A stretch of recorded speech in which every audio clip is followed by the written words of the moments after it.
اور تم ظاہری اور باطنی یعنی آشکار اور پہنا دونوں قسم کے گناہ چھوڑ دو۔ بے شک جو لوگ گناہ کما رہے ہیں انہیں عنقریب سزا دی جائے گی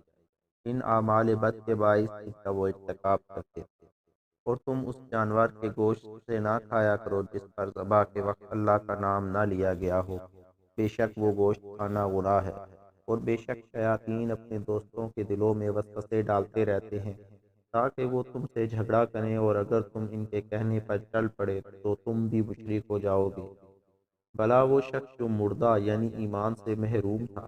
پھر ہم نے اسے ہدایت کی بدولت زندہ کیا اور ہم نے اس کے لیے ایمان و معرفت کا نور پیدا فرما دیا۔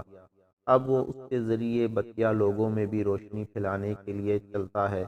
اس شخص کی مانند ہو سکتا ہے جس کا حال یہ ہو کہ وہ جہالت اور گمراہی کے اندھیروں میں اس طرح گھرا پڑا ہے کہ اس سے نکل ہی نہیں سکتا۔ اسی طرح کافروں کے لیے ان کے وہ اعمال ان کی نظروں میں خوشنما دکھائے جاتے ہیں جو وہ انجام دیتے رہتے ہیں۔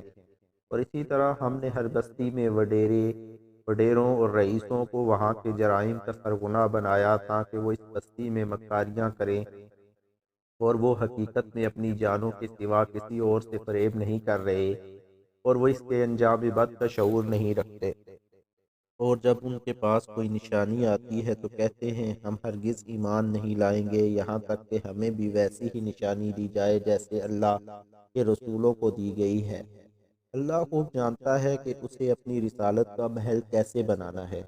ان قریب مجرموں کو اللہ کے حضور ذلت رسید ہوگی اور سخت عذاب بھی ملے گا، اس وجہ سے کہ وہ مکر اور دھوکہ دہی کرتے تھے۔ بس اللہ جس کو فضلاً ہدایت دینے کا ارادہ فرماتا ہے اس کا سینہ اسلام کے لیے کشادہ فرما دیتا ہے، اور جس کسی کو عدلاً اس کی اپنی خرید کردہ گمراہی پر ہی رکھنے کا ارادہ فرماتا ہے اس کا سینہ ایسی شدید گھٹن کے ساتھ تنگ کر دیتا ہے گویا وہ مشکل آسمان یعنی بلندی پر چڑھ رہا ہو۔ اسی طرح اللہ ان لوگوں کو عذاب ذلت واقعہ فرماتا ہے جو ایمان نہیں لاتے، اور یہ اسلام ہی آپ کے رب کا سیدھا راستہ ہے۔ بے شک ہم نے نصیحت قبول کرنے والے لوگوں کے لیے آیتیں تفصیل سے بیان کر دی ہیں، انہی کے لیے ان کے رب کے حضور سلامتی کا گھر ہے اور وہیں ان کا مولا ہے۔ اور ان اعمال صالحہ کے باعث جو وہ انجام دیا کرتے تھے، اور جس دن وہ ان سب کو جمع فرمائے گا تو ارشاد ہوگا اے گروہ جنات یعنی شیاطین، بے شک تم نے بہت سے انسانوں کو گمراہ کر لیا، اور انسانوں میں سے ان کے دوست کہیں گے اے ہمارے رب ہم نے ایک دوسرے سے خوب فائدہ حاصل کیے، اور اسی غفلت اور مفاد پرستی کے عالم میں ہم اپنی اس میعاد کو پہنچ گئے جو تو نے ہمارے لیے مقرر فرمائی تھی، مگر ہم اس کے لیے کچھ تیاری نہیں کر سکے۔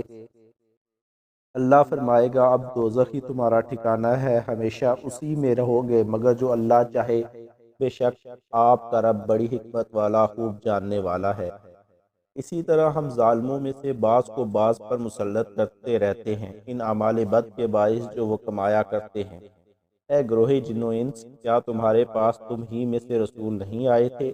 جو تم پر میری آیتیں بیان کرتے تھے اور تمہاری اس دن کی پیشی سے تمہیں ڈراتے تھے؟ تو وہ کہیں گے ہم اپنی جانوں کے خلاف گواہی دیتے ہیں، اور انہیں دنیا کی زندگی نے دھوکے میں ڈالی رکھا تھا، اور وہ اپنی جانوں کے خلاف اس بات کی گواہی دیں گے کہ وہ دنیا میں کافر یعنی حق کے انکاری تھے۔ یہ رسولوں کا بھیجنا اس لیے تھا کہ آپ کا رب بستیوں کو ظلم کے باعث ایسی حالت میں تباہ کرنے والا نہیں ہے کہ وہاں کے رہنے والے حق کی تعلیمات سے بالکل بے خبر ہوں، یعنی انہیں کسی نے حق سے آگاہ ہی نہ کیا ہو، اور ہر ایک کے لیے ان کے اعمال کے لحاظ سے دراجات مقرر ہیں، اور آپ کا رب ان کاموں سے بے خبر نہیں جو وہ انجام دیتے ہیں، اور آپ کا رب بے نیاز ہے، بڑی رحمت والا ہے، اگر چاہے تو تمہیں نابود کر دے اور تمہارے بعد جسے چاہے تمہارا جانشین بنا دے، جیسا کہ اس نے دوسرے لوگوں کی اولاد سے تم کو پیدا فرمایا ہے۔ بے شک جس عذاب کا تم سے وعدہ کیا جا رہا ہے وہ ضرور آنے والا ہے، اور تم اللہ کو عاجز نہیں کر سکتے۔ فرما دیجئے اے میری قوم تم اپنی جگہ پر عمل کرتے رہو، بے شک میں اپنی جگہ پر عمل کیے جا رہا ہوں، پھر تم عنقریب جان لوگے کہ آخرت کا انجام کس کے لیے بہتر ہے۔ بے شک ظالم لوگ نجات نہیں پائیں گے۔ انہوں نے اللہ کے لیے انہی چیزوں میں سے ایک حصہ مقرر کر لیا ہے جنہیں اس نے کھیتی اور مویشیوں میں سے پیدا فرمایا ہے، پھر اپنے گمان باطل سے کہتے ہیں کہ یہ حصہ اللہ کے لیے ہے اور یہ ہمارے خود ساختہ شریکوں کے لیے۔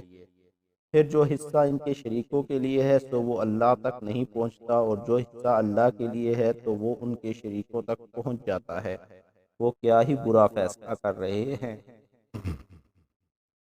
اور اسی طرح بہت سے مشرکوں کے لیے ان کے شریکوں نے اپنی اولاد کو مار ڈالنا ان کی نگاہ میں خوشنما کر دکھایا ہے، تاکہ وہ انہیں برباد کر ڈالیں اور ان کے بچے کچے دین کو بھی اس پر مشتبہ کر دیں، اور اگر اللہ انہیں جبرن روکنا چاہتا تو وہ ایسا نہ کر پاتے۔ بس آپ انہیں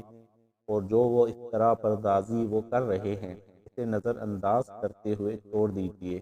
اور اپنے خیال باطل سے یہ بھی کہتے ہیں کہ یہ مخصوص مویشی اور کھیتی ممنوع ہیں، اسے کوئی نہیں کھا سکتا سوائے اس کے جسے ہم چاہیں، اور یہ کہ بعض چوپائے ایسے ہیں جن کی پیٹھ پر سواری کو حرام کیا گیا ہے،